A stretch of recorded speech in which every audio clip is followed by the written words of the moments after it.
Boa tarde a todos. Espero que vocês estejam curtindo o segundo dia de Okibar Day, o maior evento de securitização do Brasil. Vamos dar início agora ao Café Okibariano, um bate-papo com Fábio Barbosa, que tem várias responsabilidades e eu vou destacar aqui uma delas. Ele é membro do Conselho da Fundação das Nações Unidas e ele vai estar aqui para falar sobre um tema que está super em pauta, que é o ESG. E para conduzir esse bate-papo, eu vou chamar o Carlos Augusto Lopes, CEO da Okibar. Boa tarde, Carlos. Boa tarde, Fábio. Aproveitem o evento, pessoal. Boa tarde, Rafa. Boa tarde, Fábio. Boa tarde, Carlos. Boa tarde, Rafaela. Obrigado pelo convite. Fábio, eu que agradeço. É um grande prazer. Estou muito contente que a gente está se reencontrando depois de muito tempo, né? Não vamos falar a data, não vamos falar... melhor deixar por aí. Mas é realmente um grande prazer, Fábio. Você é uma referência, foi pioneiro no tema desse bate-papo, quando esse tema não tinha essas três letrinhas, né? Não tinha ainda esse rótulo, né? Você já falava sobre a importância, né, do ambiental, do sócio, do social, a questão da governança sempre foi algo muito importante para você. Eu tive a oportunidade de trabalhar com você e vi o quanto isso vem de você já de longa data. Então, eu queria começar, para a gente aquecer aqui os motores, te ouvir um pouco o que você está achando dessa onda, desse rótulo de ESG, assim, como é que você está vendo esse movimento que é global, né? Carlos, é um novo prazer te reencontrar. Já tivemos uma conversa prévia, mas é um prazer estar aqui contigo. E acho que o tema tornou-se muito importante. Eu, de fato, há 20 anos que trabalho em torno dessa ideia e que acabou ganhando diferentes rótulos, né, de responsabilidade social para sustentabilidade e agora para, em inglês, o termo ESG, né, comunicação ambiental, social e governança.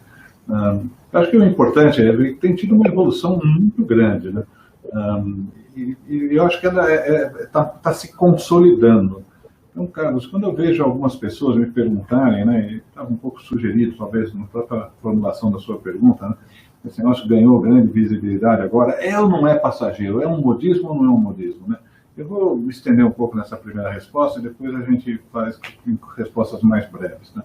Mas para dar o contexto da maneira que eu vejo isso. Eu vou começar com uma frase que é uma provocação também que eu faço já há bastante tempo, né, dizendo que eu sempre falo, se a minha geração não deixou um Brasil melhor para os nossos filhos, ela deixou filhos melhores para o nosso Brasil. Eu acho que é verdade para o mundo, mas vamos ficar no Brasil que está de bom tamanho, né? Então, quer dizer, a sua geração, que já é diferente da minha, e a geração que vem depois, e a que vem depois ainda, tem uma consciência ambiental, social, ética e cidadã, que como geração a minha não teve e a sua teve pouco, mas já teve alguma, né? E o nosso grande mérito é ter criado uma geração melhor. Então, o que eu vejo é que existe por parte das pessoas uma visão que não existia com relação, vamos falar de consumo, né? Quanto que tem de sódio, quão saudável esse alimento, tem muito açúcar ou não tem, se a carne veio de área desmatada ou não, né? Eu vejo o McDonald's fazendo propaganda que não compra carne em área desmatada. Por que é isso, né? Porque ele não quer? É porque ele está entendendo que o consumidor dele não aceita que ele compre carne nesses lugares. Se tem fraude ou não tem fraude, a gente discute depois, mas essa é a visão do consumidor. Embalagens plásticas, como é que é a reciclagem da embalagem plástica, como é que a empresa lida com assuntos, inclusive questão de diversidade e algumas crises que chegam ao domínio público, né? Então, esses consumidores trazem um padrão de consumo, né, e que vai aos poucos sendo incorporado dentro da sociedade, né? Ao mesmo tempo, e eu vou falar só de 3 temas, consumidor, investidor e o talento, funcionário, os investidores também, por 2 razões. Primeiro, que o investidor olha e fala, ou essa empresa está conectada com esse padrão de consumo que está se alterando, ou ela vai sofrer lá na frente. Ademais, tem também o investidor que é de uma nova geração que fala, eu também não quero investir em coisas que não sejam aquelas do mundo que eu gostaria de ver. Eu não estou falando em nenhum momento aqui em abrir mão de resultado. Em nenhum momento eu vou falar disso. Eu só vou falar pelo contrário, que tem que estar conectado com a tendência de consumo da sociedade de maneira que o seu investimento não se torne um problema lá na frente por não ter entendido esse movimento. E, por fim, tem a questão dos talentos, né? Um talento, eu brinco, quando eu me formei na faculdade, qualquer empresa que pagasse R$ 50 a mais, eu sempre dou o mesmo exemplo, que é uma empresa de cigarro, uma Philip Morris, uma British American Tobacco, a Souza Cruz, na época, né? Pagasse, sei lá, R$ 1.100 e a Natura, que tem uma imagem extraordinária, pagasse R$ 1.050, o pessoal ia trabalhar na tal de Philip Morris, porque não tinha outra consideração, é o salário, a carreira, enfim, mas não tinha consideração do que você faz. E hoje eu me sinto, eu ainda entrevisto bastante gente, me sinto entrevistado. O que a empresa faz, o que não faz, como é que ela olha isso. Então, para atrair bons talentos, precisa estar conectado com esses anseios dos jovens. Aí vem a frase final. Eu não sei fazer prognóstico sobre economia e nem é muito difícil. Todo mundo erra, e nem o dólar, eu não sei nada disso. Mas sobre demografia eu sei. Eu sei que a pessoa que está hoje com 20, 25 anos, que está com esse padrão de consumo, daqui a 10 anos vai ter 35 anos e vai ter esse padrão de consumo. E pessoas de 10, 15 anos que não tomam decisão ainda sobre consumo, ou tomam pouca, daqui a 10 anos vão estar tomando. E as pessoas de 60, 70, 80 anos que seja, que acham tudo isso uma bobagem, aos poucos vão saindo do mercado. Então, é uma tendência, na minha opinião, irreversível. Irreversível, seja na Europa, seja nos Estados Unidos, seja na China, seja no Brasil. Que eu vejo isso, né? E vejo, quer dizer, a gente pode, ao longo dessa conversa, vou dar alguns exemplos concretos, mas então é isso, eu não acho que é passageiro. E outra coisa, as pessoas gostam muito de associar isso à questão do Covid, e eu gosto de lembrar pelo menos 3 eventos que aconteceram ainda antes do Covid, né? Que é o Business Roundtable nos Estados Unidos, que fez uma reunião, aliás, presidida pelo Jim Dimon, que é o presidente do JP Morgan, portanto, uma empresa, obviamente, voltada a business, que dizia que, olha, nós temos que ter um olhar mais amplo com relação ao impacto que causamos, justamente porque os consumidores estão tendo outra visão. Depois foi discutido o Larry Fink, que administra a bagatela de 7 trilhões de dólares, dizendo que quer saber o que as empresas estão fazendo com relação à diversidade, com relação a conselhos, com relação à governança, com relação ao meio ambiente. E, por fim, Davos, em 2019, que foi, parece que há um século, mas foi recente, né? Onde também se falava sobre isso. Então, foi pré-Covid. Eu acho que o Covid acelerou, mas o conceito já vinha se estabelecendo. Então, respondendo a sua pergunta, num segundo, quer dizer o seguinte: sim, é para ficar, é irreversível e é crescente. Eu acho que não tem como pensar diferente. Mas a minha pergunta, Fábio, é um pouco: você acredita que...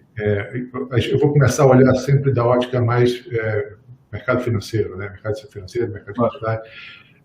Você acredita que essa rotulagem que hoje a gente vê com muita força, ela procura melhorar o curso das mudanças, ou seja, fazer com que as mudanças climáticas elas sejam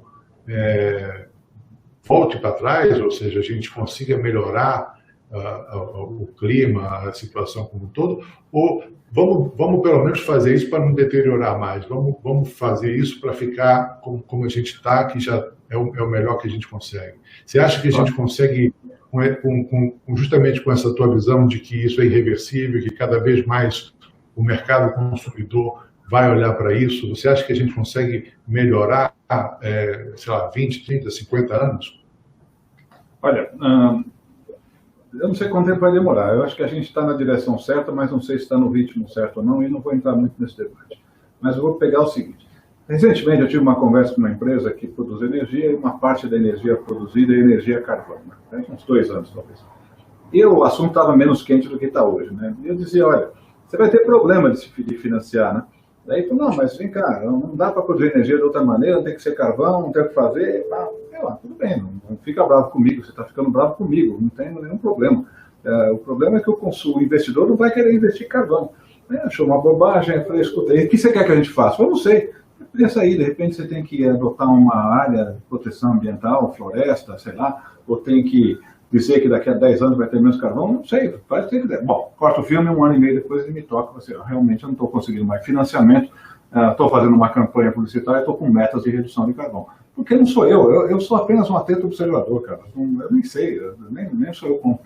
Então, o que eu quero dizer, existe, sim, os investidores não querem colocar, os bancos não querem emprestar dinheiro, está cada vez mais difícil, e como até nesse John Cochrane, que tinha várias coisas que você me passou aí, com ceticismo de um lado e outras coisas do outro lado, mas fala o seguinte, o custo de capital vai ser maior. Porque eu, banco, estou falando assim, escuta, eu não sei se essa empresa vai estar daqui a 10 anos para me pagar, 15 anos. Pelo que eu estou vendo, talvez ela não esteja. Né? Então não é uma questão de sonho, é questão de ser pragmático com relação aos padrões da sociedade. Né? Então eu acho que é necessário, sim, que haja essa conexão com o que está sendo demandado com relação ao clima. Né? Então é diesel que polui menos, é usina carvão que não vai ser financiamento. Agora, e eu vou falar depois de um ponto muito mais importante, talvez, que é a transição. Mas eu acredito que sim, vai ter um padrão que vai ser importante e que está tendo dificuldade de financiamento hoje. O pessoal fala da China, a China é hoje o maior, é quem tem mais conhecimento sobre energia solar e energia eólica, porque entenderam que aquele nível de poluição que tem na China não dá mais. Eu estive na China recentemente, antes do Covid, o maior problema na China, conquanto no Brasil seja violência ou saúde, na China é poluição. Não sei para quem esteve na China, talvez alguém tenha estado, você não consegue ver o céu lá. A sociedade não aguenta mais. Então os caras estão limpando lá também, não é por questão global nem nada, é questão de melhorar a qualidade de ar. Agora tem um outro ponto, Carlos, que é muito interessante e muito polêmico, que é a questão do financiamento da transição. Né? Quer dizer, nós não podemos também de uma hora para outra ficar sem o carvão, não podemos de uma hora para outra ficar sem o petróleo. As pessoas morreriam de fome, de frio, de tudo que você pode imaginar. Né? Então eu sou um pouco contra quando você vê assim, não invisto em como é que chama? Combustível fóssil, né? Assim, olha, eu acho bonito falar isso, né? Eu brinquei uma vez nos Estados Unidos, numa conversa, falei, olha, falar que não vai investir em combustível fóssil, nem petróleo, para ser bem claro, mas sair daqui e abastecer seu carro num posto Shell ou Exxon lá nos Estados Unidos, né? É um pouco de hipocrisia, né? Na base, olha, eu não vou investir, mas, Carlos, por favor, invista lá, porque eu preciso abastecer meu carro, né? Eu acho que tem que fazer, e a gente está indo nessa linha lá, esse fundo, é fazer o financiamento da transição. Quer dizer, eu vou financiar, vou estar presente no conselho, se for um investidor grande, ou se não, não. Aliás, a Exxon está com isso agora. E quero saber o seguinte, o que nós estamos fazendo para daqui a 10, 20, 30 anos, seja na própria produção de petróleo, reduzir a emissão de petróleo na produção de petróleo, porque, para quem não sabe, se gasta muita energia, obviamente, né? Ou seja, enfim, pensar em matriz energética que seja diferente, né? Mas tem que se financiar essa transição. Então, eu acho que, respondendo a sua pergunta objetivamente, como eu procuro fazer ao final, pelo menos depois das considerações, é o seguinte, sim, vai na direção certa. Não está na velocidade necessária, mas está na velocidade possível. O assunto tomou conta, sim. Bom, Fábio, eu vou provocar um pouco, já que você mencionou o artigo do John Cochrane lá, eu queria te perguntar, porque assim, ele é bem crítico com relação a essa questão dessa onda de regulamentação climática, né, que a gente vê com relação aos bancos centrais, na Europa principalmente, mas aqui o Brasil também já está se manifestando com relação a isso. E ele coloca, basicamente, os argumentos dele também são muito fortes. Né? Ele diz, olha, não existe nada científico me mostra hoje que daqui a 10 anos eu vou mudar a probabilidade do tempo, né? Ou seja, o clima, nós não vamos ter mudanças climáticas nos próximos 10 anos que sejam tão significativas ao ponto de que isso gere uma crise sistêmica financeira, né? Ele dá como exemplo lá os tornados, os furacões, os terremotos, ele fala, isso nunca gerou crise sistêmica, principalmente em economias bastante diversificadas, como é a europeia, como é a americana. Ele fala, o pessoal nunca parou de ir para a Flórida, apesar dos furacões, ou ir para São Francisco, apesar dos terremotos. Né? Então, assim, a pergunta para você será que a gente não está indo para uma onda um pouco exagerada, onde a gente começa a também se preocupar com uma questão regulamentar? Só para te dar um outro exemplo, né, e em cima do que a gente está vendo, né, a gente, hoje, por exemplo, mais uma agência de classificação de risco internacional anunciou aí que tem um modelo também de rotular operações ESG e coisas desse tipo. Né? As mesmas agências que, segundo as próprias palavras do Fed, né, lá na crise da subprime, chegou e disse assim, olha, investidores, vocês, graças ao movimento das agências, tiveram aí um comportamento meio bovino, onde perdeu a capacidade analítica de analisar crédito, né? Analisar operações estruturadas, analisar financiamento. Vocês simplesmente passaram a acreditar num conjunto de letras, né? Será que a gente também não está indo para um caminho parecido? Será que a gente não está, de alguma forma, num processo de criação de bolha?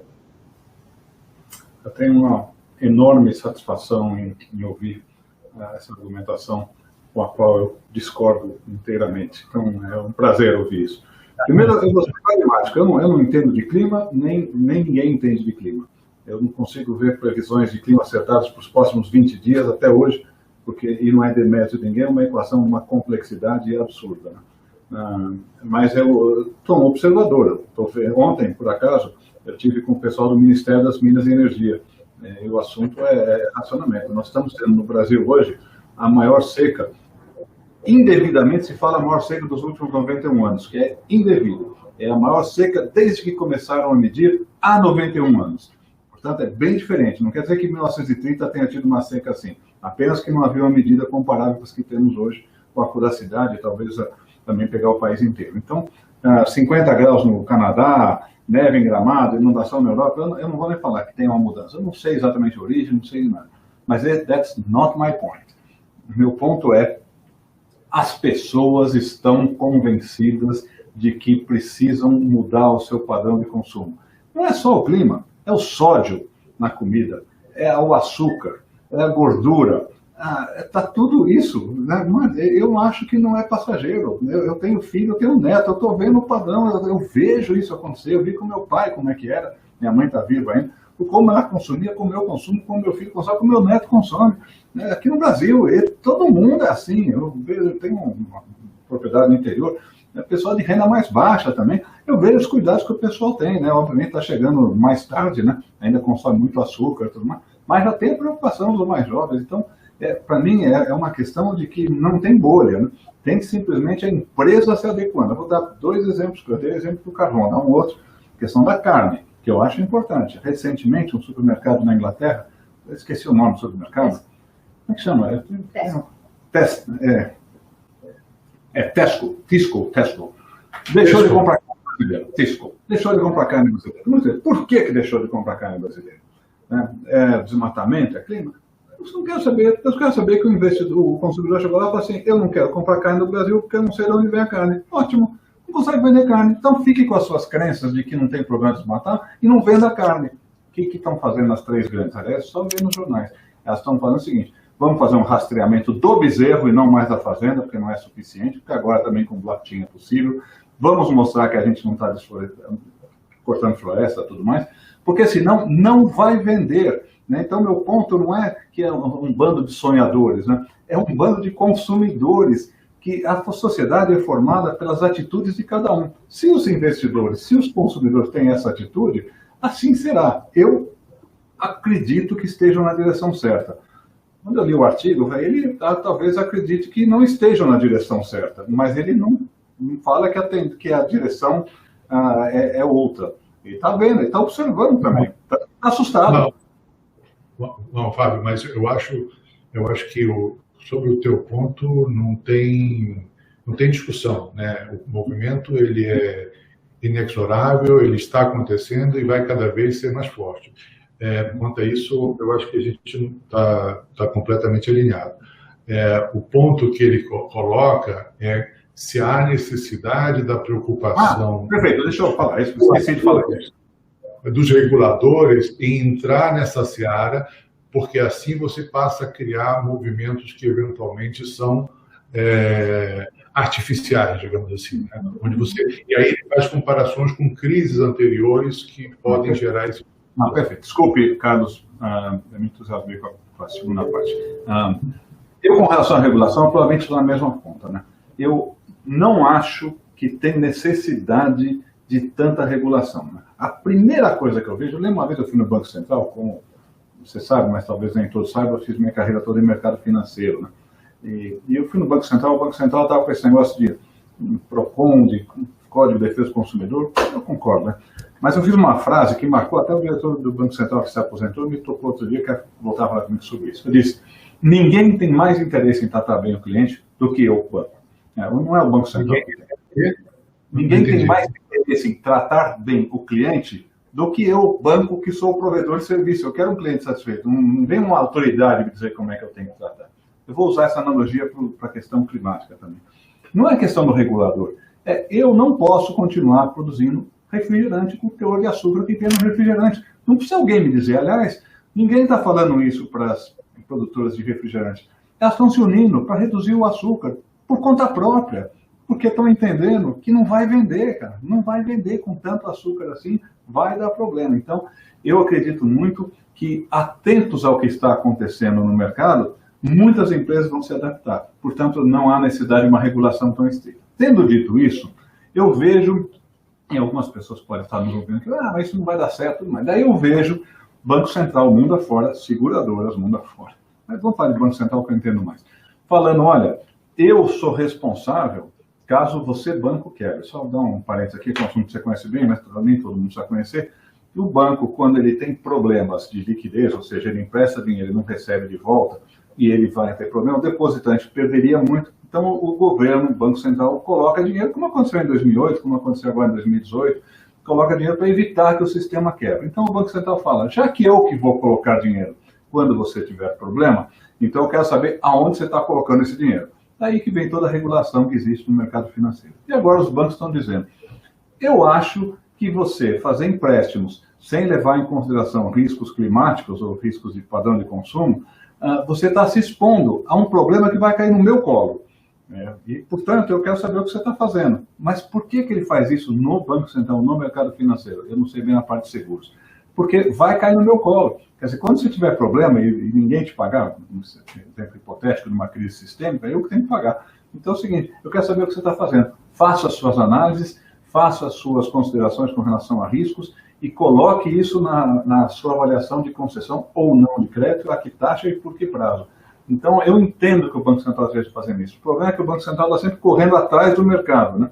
Mas, então, eu sou contra a regulação em geral, porque eu acho que vai criar desnecessariamente padrões irregulares, que acho que as empresas, melhor do que ninguém, sabem cuidar da vida delas, e entendo que o Banco Central fala, olha, aqui tem uma diferença, aqui se der problema, cai no meu colo. E se der problema, sei lá, pegar com a ABC Frutas, que vende suco, ou refrigerantes açucarados, e ela quebrar, o problema é dela. Mas se der problema no banco, o problema é da sociedade, né? Então, entenda a regulação quando ela vem do lado do Banco Central. Deixo para você, que conhece melhor o mercado de seguros e tudo mais, fazer analogia com o mercado de seguros, eu não vou me arriscar a isso. Tá?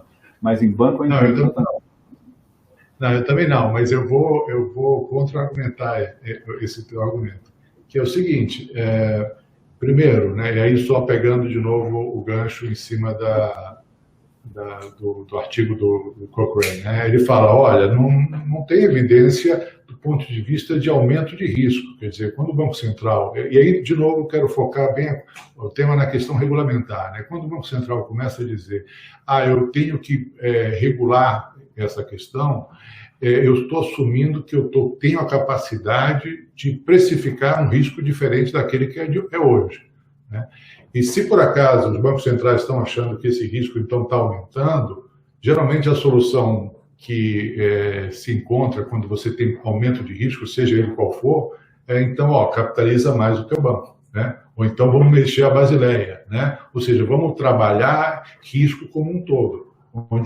Agora, quando o Banco Central começa a falar sobre isso, ele começa a trazer uma questão que impõe um certo entendimento de que, sim, daqui a 10 anos, e no Brasil esse prazo de 10 até pode ser bem menor, né? Porque a gente não tem tantos empréstimos assim de prazo tão longo, esse risco está aumentando, esse risco é um risco que eu estou vendo aumentar no curto prazo. Né?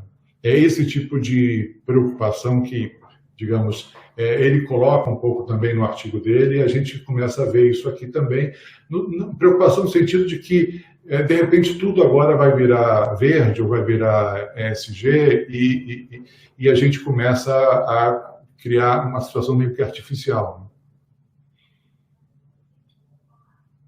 Eu acho que você está no mudo, Fábio. A gente vai concordar em discordar já já, mas é o seguinte, eu acho que essa é uma questão séria, pelo padrão de consumo que eu vejo acontecendo na sociedade. Bom, não tem ESG, não é a fantasia que está acontecendo nada, eu acompanho isso há 20 anos, eu vejo crescendo, eu vejo o padrão de consumo, eu vejo meus filhos, quem está aqui, sabe, seus filhos, é outro padrão de consumo. Então, vou dar um exemplo de uma empresa de carvão. Quer dizer, eu se estivesse num banco hoje, fazendo análise de empréstimo, 10 anos, eu não emprestaria para uma empresa de carvão. Eu, Fábio. Por quê? Porque eu não acredito que daqui a 10 anos essa empresa vai estar com a mesma condição que está hoje, porque eu estou vendo o padrão da sociedade, buscando novas alternativas, porque o carvão representa um risco maior. Então, daí, a inferir o próximo passo é fácil. Espera aí, se você, banco, está emprestando para a empresa de carvão, e eu sou Banco Central, quando der problema, você vai cair no meu colo. Lembre-se que esse é o ponto central do que nós estamos falando. Problemas em banco caem na conta do Banco Central, ou da sociedade, melhor dizendo. Então, eu, Banco Central, eu, sociedade, através do Banco Central, quero saber o que você está fazendo. Não vem com essa brincadeira de não se importar e depois chegar, sinto muito, quebrou aqui, deu um problema sistêmico que eu não estava vendo. Não, você estava vendo. A seguradora está com o mesmo problema, diga-se passagem, mas não vou entrar nisso. Mas o mesmo problema. Então é o seguinte, eu entendo que o Banco Central fala, eu quero que você tenha filtros. E caso você insista em correr nesses riscos, eu quero, você pode fazer, o banco é livre para emprestar para quem ele quiser, mas de repente eu vou querer mais capital para que você não caia aqui, batendo na minha porta, e não, escuta, foi mal, deu errado, agora, por favor, para a sociedade, vamos dar o dinheiro aqui para os depositantes não saem perdendo, não os acionistas do banco, os depositantes não saem perdendo.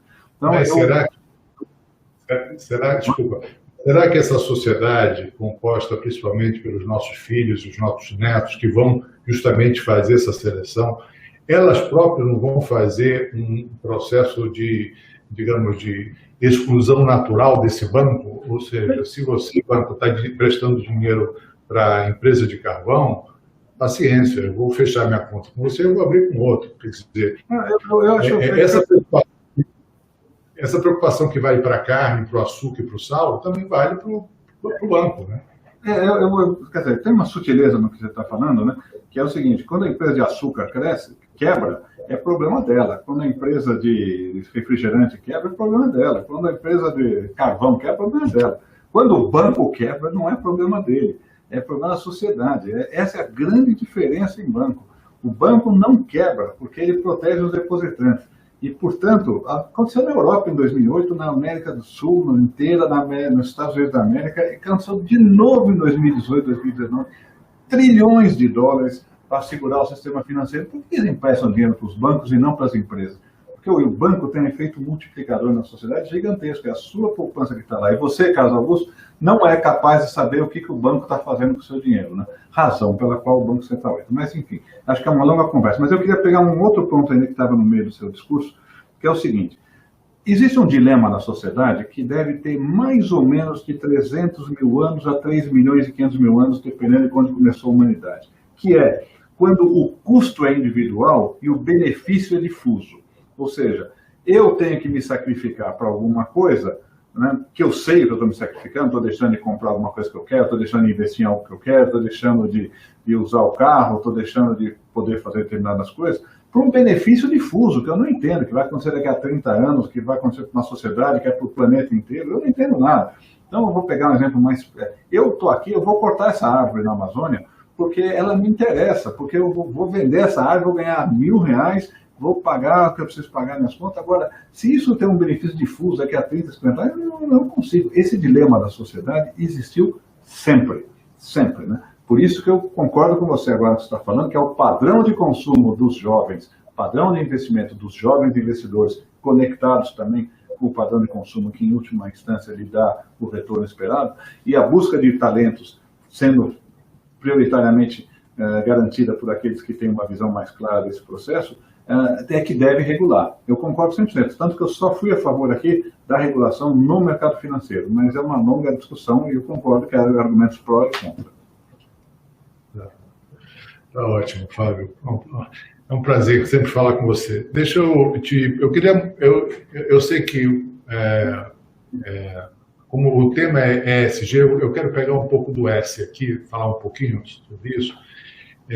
Hoje, num painel que a gente teve mais cedo, sobre imobiliária, né, securitização imobiliária, sobre financiamento imobiliário de modo geral, a gente aprendeu que a maior empresa emissora de títulos verdes no mundo é uma securitizadora, né?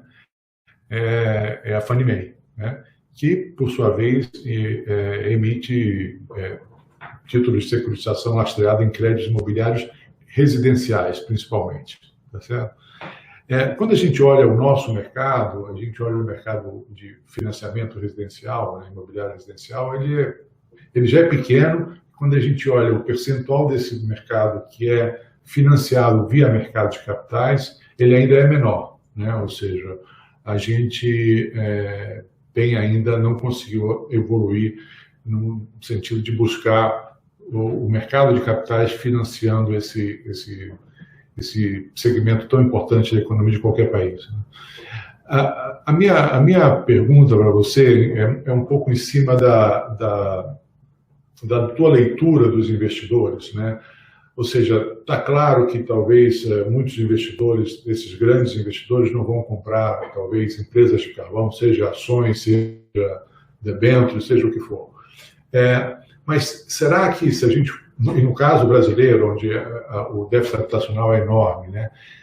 Será que se a gente fosse para um caminho onde a gente buscasse o financiamento para casa de pequena, financiar a classe de menor renda, né, um plano social do tipo Minha Casa Minha Vida, verde e amarelo, sei lá como você quer chamar, se a gente fosse olhar para esse segmento tão importante da sociedade, da nossa economia, se a gente fosse buscar financiamento com esse carimbo aí, ESG, você acha que investidores estariam dispostos a comprar esse tipo de ativo, algum tipo de lastreado nesses créditos? Primeiro, vamos dar 2 passinhos atrás aqui. Você estava na sua pergunta anterior, e vale a pena mencionar agora, né, que está faltando um padrão para definir o que é uma empresa que está dentro do mundo ESG compliance, né, quer dizer, adequadamente operando dentro desses padrões. Você mencionou que na parte de crédito havia AAA, Single A, da Standard & Poor's, Moody's e tudo mais, e que sequer eram confiáveis e continuavam falando disso mesmo às vésperas de quebrar, por falta de padrão, por incentivos, enfim, inadequados. Mas, no caso do ESG, está precisando disso, a gente trabalhando nisso, a gente não consegue saber. Razão pela qual eu vejo fundos e mais fundos tendo pessoas lá dentro, cada uma fazendo a sua análise, cada uma com critério, gente que acha que é a foto que vale, gente que acha que vale o filme, gente que acha que vale o compromisso futuro, e felizmente está nessa base, um pouco sem regulação como você gostaria e eu gosto que seja. Ou seja, eu não preciso, vou financiar uma empresa que tem problemas hoje, sei lá, com CO2, pegar o carvão que ele está pegando aqui como Cristo para bater. Bom, tem gente que vai dizer não, tem gente que vai dizer, peraí, se tiver um compromisso de melhorar, eu faço. Tem gente que vai, peraí, já melhorou. Então tem vários critérios e realmente isso bagunça um pouco o mercado, né? Primeira coisa. Segunda coisa, eu acho que com relação à questão do financiamento. Aliás, um outro comentário que eu tinha, o investidor estrangeiro, interessante, que eu estou lá no Gávea também, há alguns anos vim investir aqui, Carlos, e nem perguntava se nós tínhamos ou não filtro ESG. Agora todos perguntam, e não entra dinheiro, se não tiver, não entra dinheiro. Então, volto a ser muito pragmático com relação a isso. Mas vamos ao ponto.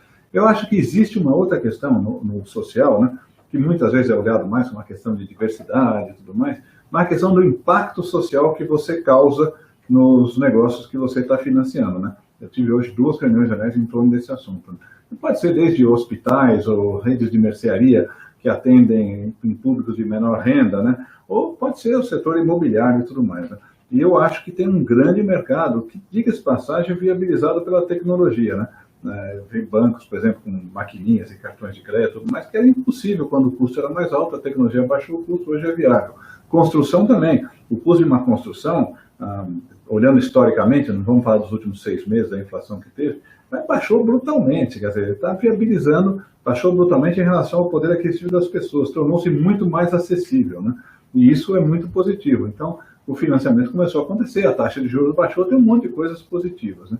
Eu acho que alguns fundos que olham a questão do ESG por pressão dos seus depositantes, vamos lembrar isso, quer dizer, tem muito fundo que Ele não está fazendo isso porque ele acha bonito, é porque o cara que depositou lá falou assim, o meu dinheiro aqui é para ser com esse critério, X, A, B, C. Aliás, tem outro fundo que não olha isso, tem fundo que olha. Então, eu acho que existe sim espaço para isso, né? Aumenta o espaço, mas tem que ter critério, tem que ter metas, tem que ser coisa mensurável, para que não vire só, olha, eu vou fazer a coisa direitinho, não vou desperdiçar material, eu vou gastar menos água, menos energia, vai ficar mais barato, e, portanto, eu tenho um financiamento verde aqui, né? Eu acho que ainda não estamos devidamente equipados com métricas para fazer algo mais grandioso. Mas já tem acontecido, né? Eu vou sair um pouco da sua pergunta, mas a Suzano, a Natura, a Klabin fazem hoje. Porque vamos voltar ao ponto do mercado financeiro, né? Carlos, desculpe voltar aqui, mas tem a ver com o financiamento imobiliário, né? Por que alguém fala para a Suzano, e eu vou chutar os números, não tenho noção dos números, que olha, você vai pagar 4,10 de juros, né? Mas se você atingir tais e tais metas, cai para 4 ou para 3,90, né? Por que alguém faz isso, né? Por que quer dar dinheiro para a Suzano? Não, é porque ele entende que se a Suzano atingir determinadas metas, ela vai ser menos, vai representar um risco menor, e risco menor tem preço menor. E a Suzano faz isso, não, eu vou reduzir meu risco. E, portanto, pode acreditar, e se eu não cumprir, fica 4,10. E com isso você consegue alinhar. O mercado, como você sabe, e alguns aqui que estamos ouvindo sabem, tem muito mais conhecimento do que podemos imaginar. Ninguém rasga dinheiro, né? Mas eu acho que está tudo associado a risco. Não respondendo a sua pergunta, acho que sim, pode ter, mas eu acho que carecemos de ter metas que permitam acompanhar se as tais construções, no exemplo que você deu, imobiliárias, né, estão ou não realmente dentro dos padrões desejados.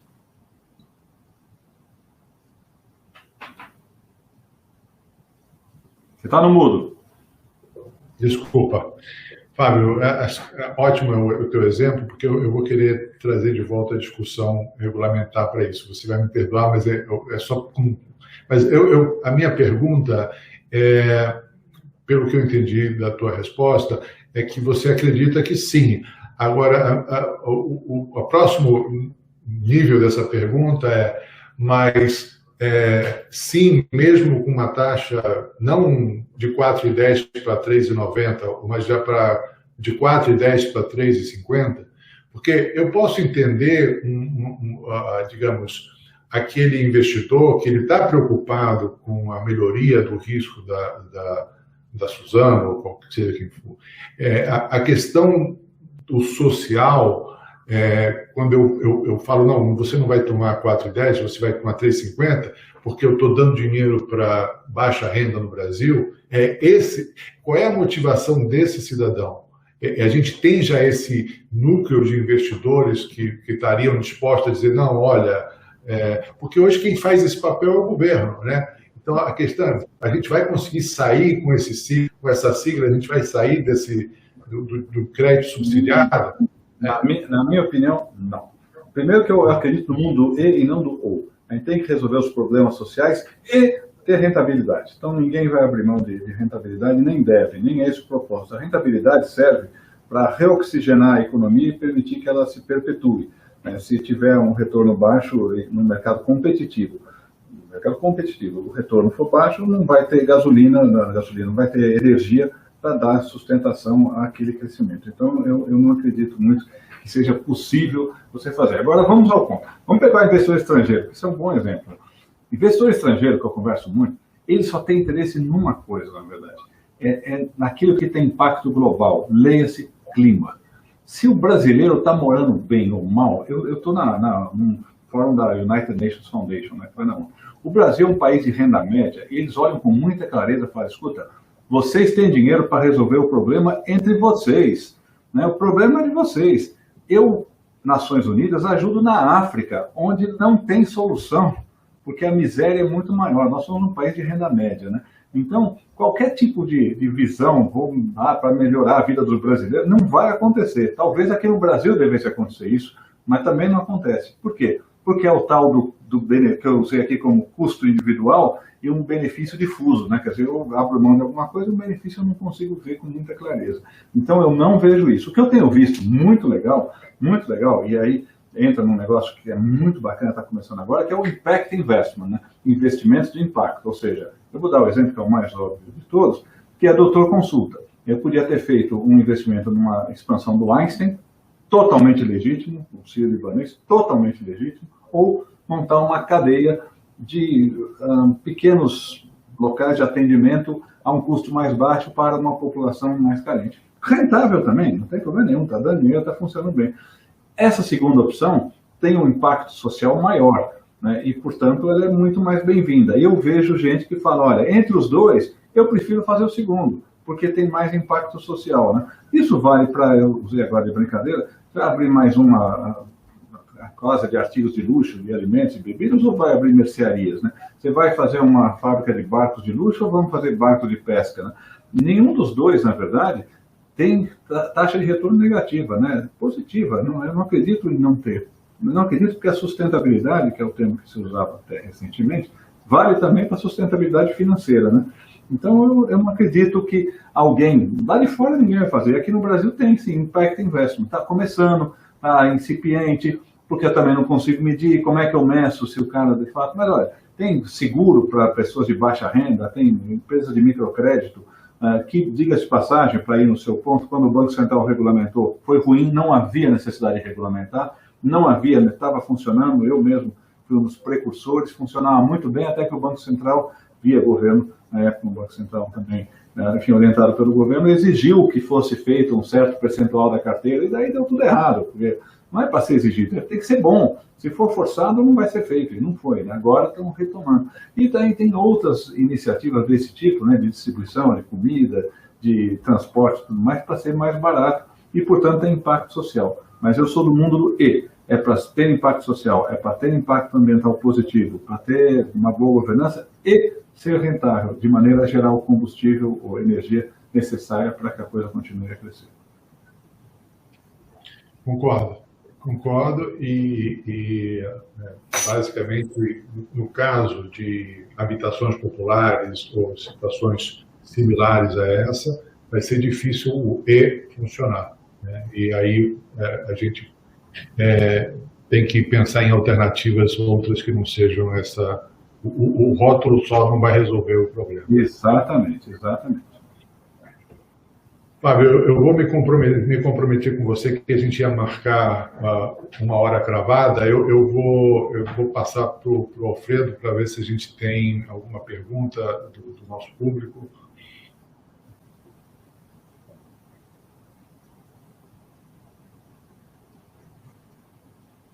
Você congelou, Cássio? Alfredo?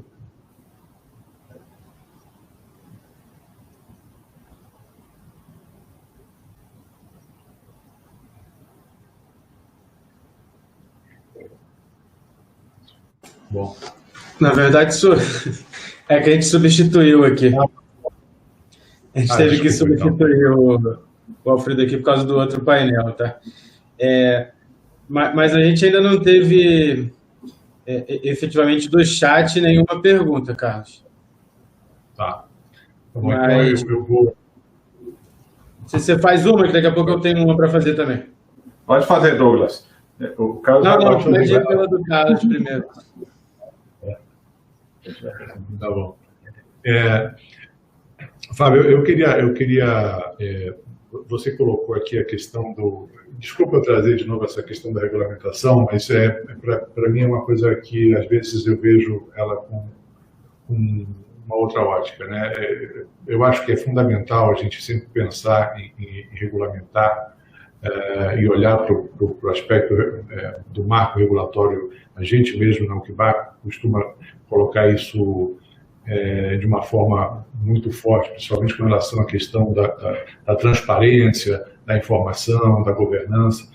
Mas a gente tem histórias, pequenas, micro-histórias, quando a gente olha dentro do universo maior, mas aonde o incentivo do regulador, né, para que existisse, por exemplo, uma determinada coisa, ou se seguisse um determinado caminho, ele se mostrou, de fato, improdutivo, né? Eu te dou o exemplo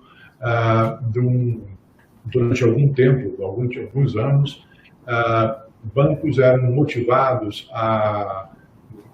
Primeiro, existia uma história de que não existia financiamento imobiliário porque os bancos não rodavam as suas carteiras. Depois a história virou, não, agora que tem mercado de capitais e que tem CRI, a gente vai poder rodar a carteira, mas para isso os bancos precisam de um incentivo, né? E esse incentivo foi dado de uma forma onde esses recursos podiam ser utilizados lá na caderneta de poupança. Conclusão, esse incentivo que foi dado para os bancos, ou seja, um movimento de regulamentar um mercado que estava incipiente ou estava sendo crescido, estava começando a crescer, ele gerou o quê? Ele gerou um movimento contrário, onde os bancos passaram a vender as suas carteiras e recomprar na forma de CRI.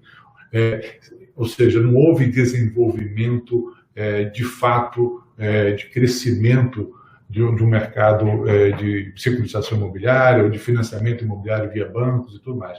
É esse tipo de preocupação, quando você está trazendo algum tipo de incentivo, algum tipo de preocupação, bom, então a história é porque o risco, eu tenho que ser motivado a vender isso para poder diminuir meu risco, né? E, de fato, o que aconteceu foi que o risco não mudou, apenas houve uma mudança na forma como ele contabilizava isso no seu mapa 4. Né? Então, esse tipo de movimento é que a gente fica sempre preocupado, né?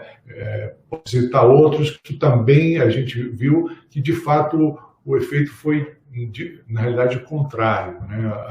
Aquilo que se imaginava. Né? Então, a preocupação que a gente tem, e claro, né, de novo, não existe discussão, não existe questionamento sobre a tendência mundial e a preocupação cada vez mais do consumidor, mas quando a gente começa a ver movimentos muito fortes regulamentares com relação a isso, a gente fica só se questionando se a gente não está, de alguma forma, gerando um movimento que gera, por exemplo, situações como essa que eu acabei de escrever. Agora ficou bom, porque agora nós vamos nos alinhar. Eu também sou contra isso que você falou, os exemplos que você deu do Banco Central, ou de quem quer que seja, estimulando Zona Franca de Manaus, enfim, podemos sair do sistema financeiro também para outros, né? Incentivos de redução de ICMS para produtos lá em Goiás, enfim. Eu também acho que são incentivos indevidos que não geram o benefício devido. As pessoas operam, buscam um atalho, conseguem o benefício sem gerar aquilo que se imaginava como consequência, né? Então, eu sou contra também. Eu dei o exemplo e vou agora entrar um pouquinho mais no detalhe do microcrédito. O microcrédito é uma atividade que nós exercíamos no banco. O Banco Central, na época, um outro Banco Central, não de hoje, achou legal, vão obrigar os bancos a colocar 2% de microcrédito, né, com um certo incentivo. O que o pessoal fez? Pegou toda a carteira de empréstimos ruim que tinha, de valores pequenos, né, e colocou dentro do microcrédito, né? Opa, consegui liberar uma parte do compulsório aqui, vou comprar essa carteira. Não foi atingido o objetivo. Então, eu concordo 100% com você. Incentivos para buscar determinado tipo de comportamento, eu acho que são muito prejudiciais. Onde eu estou traçando uma linha, e aí difere um pouco daquilo que você achava, é com relação à questão de risco. Eu vou só reforçar, até que tem mais gente, banco é uma licença que o Banco Central dá para você operar só num lado, não é no empréstimo, não. É no depósito. É fé pública. Você, Carlos Augusto, depositou aqui comigo R$1.000, com o qual você vai se aposentar, vai fazer suas compras, vai cuidar da sua saúde, vai construir sua casa, não sei o quê, mas você me deu R$1.000. E eu tenho autorização do Banco Central para pegar os R$1.000 e fazer um empréstimo. Se esses R$1.000 não voltam para mim, eu tenho que ter um capital para tentar te pagar. Mas se eu começo a emprestar mal esse dinheiro, volta a dizer que é fé pública, e você não tem capacidade de análise de saber onde eu estou emprestando ou não. Então, eu, sociedade, tenho feito, correta ou incorretamente, desde a época lá dos bancos que quebraram, bad bank, good bank e tudo mais, e até recentemente no mundo, os bancos centrais vão lá e colocam trilhões de dólares, porque não pode deixar o seu Carlos Augusto Lopes, agora com seus 80 anos de idade, sem o dinheiro que ele poupou a vida toda. É uma crise social inaceitável. Portanto, Banco Central, acho que vale a coisa do pai, né? Uma vez foi minha filha assim, enquanto você viver com o meu dinheiro, faz muito tempo, eu tenho neto e tudo. Enquanto você viver com o meu dinheiro, você deve satisfação a mim. É um pouco a postura do Banco Central. Enquanto você tiver que recorrer a mim caso tenha algum problema, você me deve satisfação com relação ao que você está fazendo. Mas não tem nada a ver com os incentivos que você falou, que eu também sou contra. Tem a ver o seguinte, olha lá o que você vai fazer. Porque não é faz livremente e depois vem passar o boné aqui, não. Eu quero saber o que você está fazendo. Por que eu quero saber? Porque você recorre a mim quando dá problema. Então, é nesse sentido que eu acho que o Banco Central tem algo a dizer. Seja com relação a provisionamento, seja com relação a índice de capital, como tem acontecido a vida inteira no banco, seja com relação a depósito compulsório, seja com relação a quais são os critérios que você usa na concessão de crédito, na cobrança, na forma de cobrança, ou seja, a incorporação de temas que podem impactar a condição de você receber de volta aquele empréstimo que você concedeu. É limitado a esse o meu ponto com relação à questão regulatória. Incentivos, do jeito que você descreveu muito bem, não trouxeram os benefícios desejados, e benefícios que eu quis acrescentar no microcrédito, destruiu também o mercado que existia. Como também destruiu a Zona Franca de Manaus, como também trânsito de notas fiscais pelo Brasil em busca de benefícios CMS, é um custo para a sociedade gigantesco, mas é circunscrito àquela empresa, aquele problema. O banco é o único que é o problema da sociedade, tanto que existe um Banco Central e não existe o Varejo Central do Brasil, nem a Pneus Central do Brasil, não existe nada disso, nem a Açúcar Central do Brasil. Por quê? Porque é problema de cada um. Um pouco isso, mas concordamos. Então, mais ou menos onde se passa uma linha. Ué. Eu passo uma linha. Incentivo, nem pensar, tá certo? Nem pensar, nem pensar. Tá bom. Fábio, olha, foi um prazer. Douglas, você vai fazer a sua pergunta? Sim.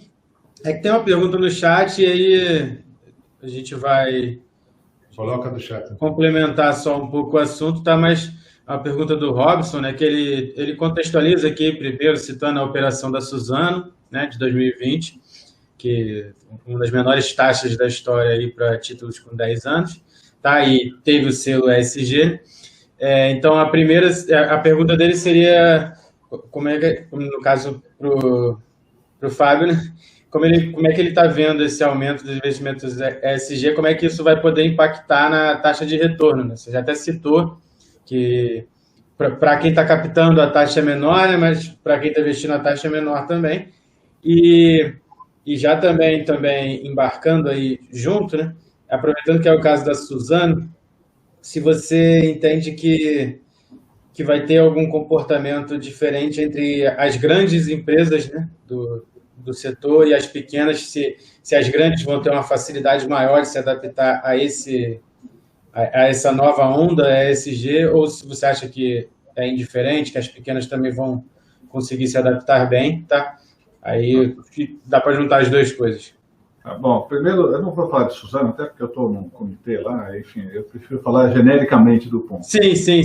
Existe, sim, assim como eu falei que tem um padrão de consumo da pessoa que fala eu não quero comprar esse produto por N razões, porque tem sódio, porque vem de desmatamento, porque tem plástico, ou porque a empresa permitiu que, enfim, uma minoria fosse linchada numa situação constrangedora qualquer, e o consumidor é livre, certo? O Carlos faz o que ele quiser, né? Felizmente assim funciona, né? Também o investidor está assim, né? Então o investidor fala, eu não quero investir em determinado tipo de empresa, ponto, né?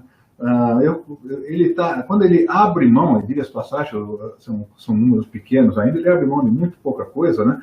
Tem uns que não querem investir na Exxon, pronto. É decisão dele, faz o que quiser, a sociedade é livre, né? Ele pode investir em outras empresas, na Apple, por exemplo, sei lá se é um bom exemplo, não ganha mais dinheiro lá. Ele não está querendo abrir mão de rentabilidade.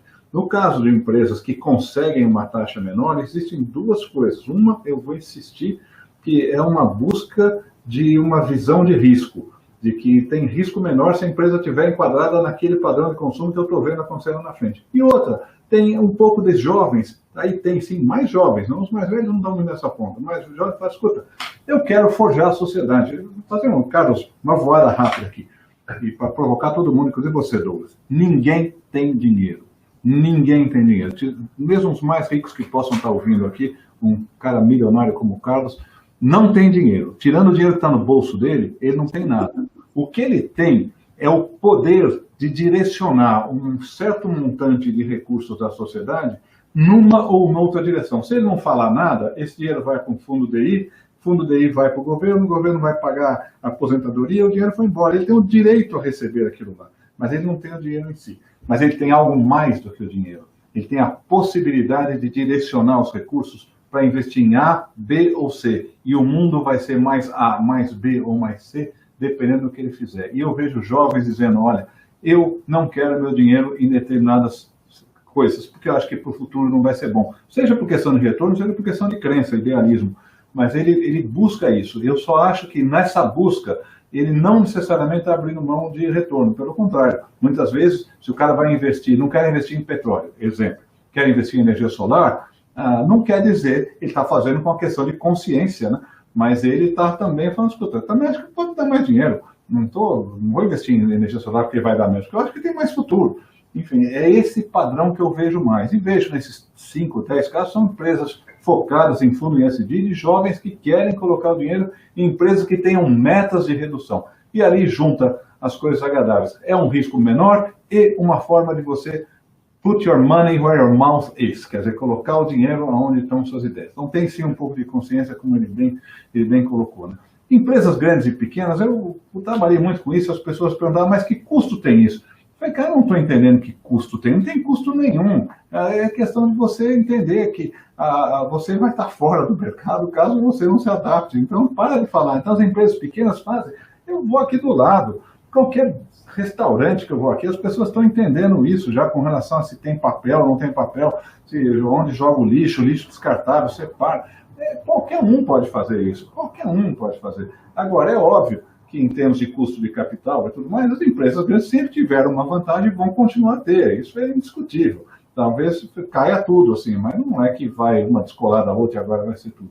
Mas eu só acho, e termino aqui, até quando chegar no horário, de que é importante entender que não se trata de você abrir mão de alguma coisa, de você estar, enfim, sendo bonzinho, embora possa ter, eu adorei a pergunta em relação à consciência, possa ter, se trata, e eu sou apenas um mensageiro, um atento observador do que eu estou vendo. Eu evito, eu tenho meu julgamento, e é favorável, diga-se de passagem, mas eu não vim falar aqui do meu julgamento, eu vim falar aqui de um atento observador que estou vendo, tantos exemplos que eu tenho de empresas, que eu tenho falado tanto, é brutal, né? Desde o negócio também de como é que você trata a questão de negros, da inclusão social, governança, transparência, preço, qualidade do produto, é fantástico. E eu acho que o mais legal, eu termino com isso, o melhor que aconteceu no mundo é que está acabando o on e off. Com esse aparelhinho aqui, todo mundo está on. E as empresas serão julgadas não pelo que elas dizem que fazem, mas pelo que elas fazem e como são percebidas pelo que fazem. Então, o discurso não adianta nada, é na prática. Greenwashing, coisas que a gente nem abordou aqui, vão acabar graças a esse aparelho aqui, que realmente mudou o mundo. Acho que o Carlos aqui, você é bem mais jovem, mas na nossa geração, eu posso assim dizer, nada mudou mais o mundo do que isso aqui. Aqui mudou o mundo de um jeito fantástico. E, sobretudo, deu transparência, né? E eu acho que as pessoas, as empresas, são percebidas pelas suas atitudes mais do que pelas suas palavras, graças a isso aqui. Então, as empresas também estão olhando muito atentamente a isso, né? E redes sociais podem construir ou destruir uma imagem rapidamente. Obrigado, Carlos.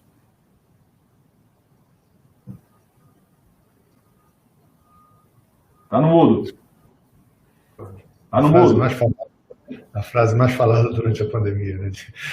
Fábio, eu é que agradeço, muito obrigado, foi um prazer trocar ideias com você, te ouvir, como sempre.